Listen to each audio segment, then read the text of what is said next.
The United National Party held an online discussion yesterday to commemorate the 115th birth anniversary of former President J.R. Jayawardena. Focusing on the country's youth segment, UNP leader Ranil delivered an oration on the late head of state and, using examples from his political life, urged youth voters to become more politically active in order to bring about the societal changes they need for a brighter future. මේ රටේ දක්ෂ තරුණයෝ පිරිසක් ඉන්නවා. ඔවුන් කොහෙන්ද පටන් ගන්නෙ? ඔවුන්ට එන පාර කියලා දෙන්න. මටත් රට යන්න තිබුණා විශ්වවිද්‍යාලයට ඊට පස්සේ කාලේ. මං හිතුවා මෙහෙ ඉන්නම් කියලා. මං රට ගියා නම් හොඳ රැකියාවක් තියෙන්න තිබුණා.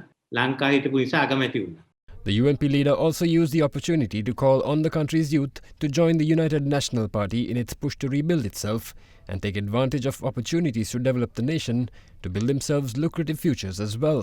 එක කණ්ඩායම් හිටියේ රට දියුණු කරන්න ඕමනයි කියලා. ඒ දියුණුවෙන් එතුමන්ටත් අවස්ථාව ලබා ගන්නට පුළුවන් වුණා. එක්සත් ජාතික පක්ෂය කැපෙලා ඉන්නේ වැඩ කටයුත්ත කරන්න. ඉතින් මෙතෙන්ට ආවහම අපි ඔයගොල්ලෝ එක්ක එකතු වෙලා මේ වගකීම් බාර දෙන්නම්. අපි තමයි දුවලා මේ පක්ෂය සංවිධානය කරේ. ජයජාද්ද මහතුමා නෙමෙයි. හැමදාම කොහේ හරි හිටියේ. නඩු කියන්නේ නැත්නම් දේශපාලනය කර මේ පක්ෂය හදන එක Tamanට බාර දෙන්න අපි තීරණය කළා තියෙන්නේ. නැත්නම් ඔයගොල්ලෝ එන්නකො හදන්නේ ඊට පස්සේ ඔයගා අනාගතේ හදලා Tamanට තියෙන අලුත් සමාජයක් හදන්න නේ. දෙවනි ලෝක යුද්ධය හරි මිනිස්සු සටන් කරේ ඉංගලන්තයට ආරක්ෂා කරන අනාගතයක් අරගෙන. කොමන ගින් ඊට පස්සේ නායකයෝ උනේ නැහැ. සමහරකින් සමන් කරපු සාමාන්‍ය වැඩ කටයුතු කරා. අපිට ඕන අනාගතය ඇති කරන්න. ඒකෙන් අපි දියුණු වෙන්න දැනගන්න.